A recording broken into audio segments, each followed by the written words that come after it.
in the Israeli genocidal campaign against Jenin. 10 Palestinians have been killed, including some kids. Israel is continuing its large-scale military operation in the West Bank city of Jenin. It claims the operation is targeting Iranian-backed Palestinian groups responsible for recent attacks. Palestinian health officials say 10 people have been killed in the clashes, including 3 minors. The fighting has forced about 4. God's chosen people, the fascist Israeli government, killing kids. Yeah, is this supposed to be the work of an all-loving God? Can we do away with this idea that the Israeli government is God's chosen government and actually stop their genocide against the Palestinians? 4,000 Palestinians to flee a refugee camp near Jenin. Meanwhile, at least 8 people were injured in Tel Aviv after police say a Palestinian man rammed a pickup truck into pedestrians and went on a stabbing rampage. Hamas claimed the attack was in response to the raid. Officials say. But you shouldn't be attacking citizens, even if your citizens are being attacked. You should be going after military officials or the politicians that are funding the military attacks.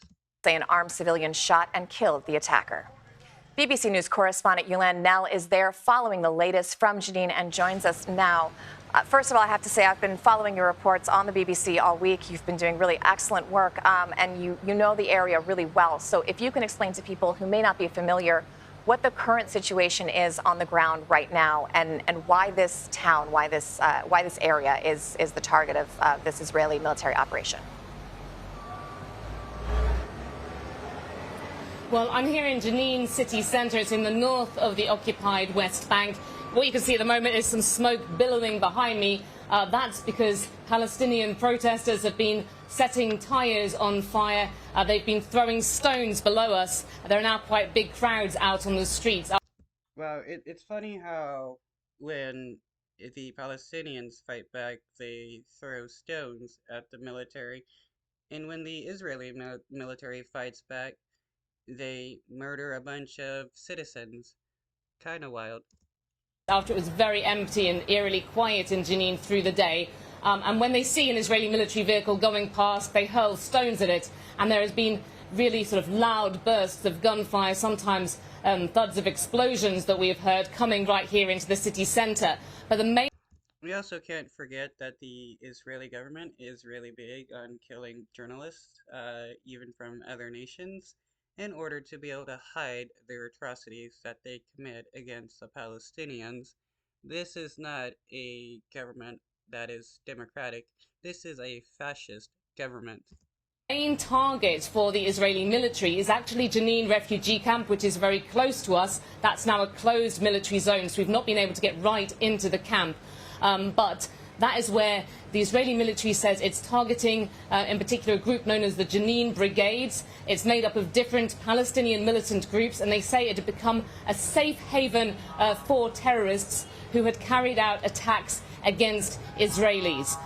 They say that their mission here is quite focused and that they're nearing the end. We were told earlier in the day about 10 targets that they were going for in the camp in particular.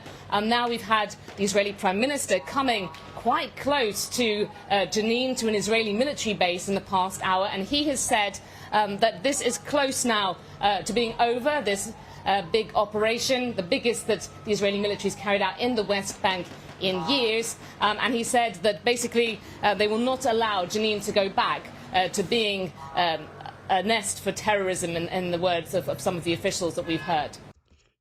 So, because Palestinians want to defend themselves, the Israeli government is treating them like they're terrorists.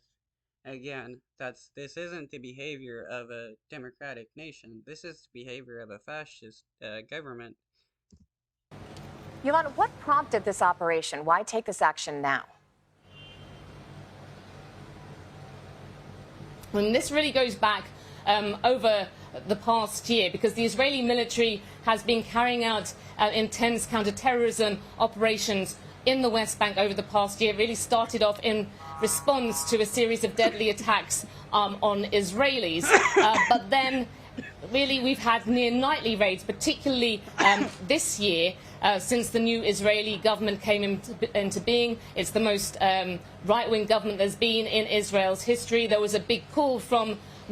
Yeah, it's kind of funny how right-wing Netanyahu gets kicked out just for an even more extreme right-wing government to be put in place, one that still wants to see the genocide of the Palestinian people. Ministers that there should be a crackdown on attacks by Palestinians, particularly emanating from the West Bank.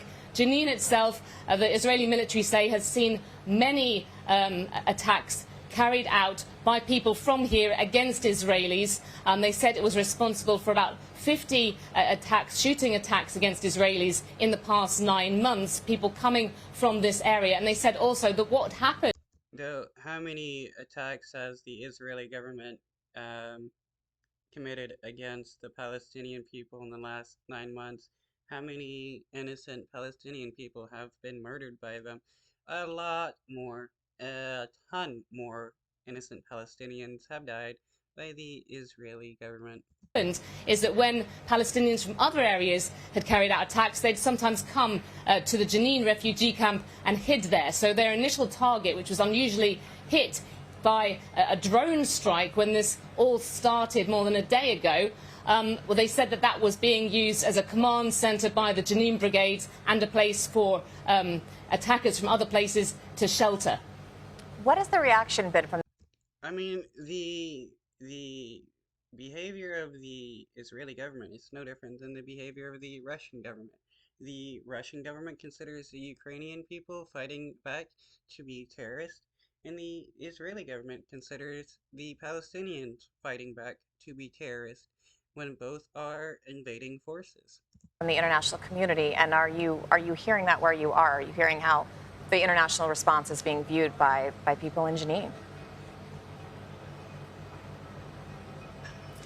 Initially, of course, countries like the US spoke about their commitment to Israel's security, but there has been, over the past day, just increased alarm at the intensity of this operation, because we haven't, as I say, seen the likes of it really since the times of the Second Palestinian Intifada. And the UN, which actually has its own agency for Palestinian refugees that provides all the services inside the camp, they have been getting increasingly worried about the humanitarian situation. We had these very desperate scenes when thousands of Palestinians were able to flee the camp late last night, and we saw a few more leaving during the day, helped out by the Palestinian Red Crescent. And some of those first people to leave were waving white handkerchiefs, putting their hands up in a sort of gesture of surrender.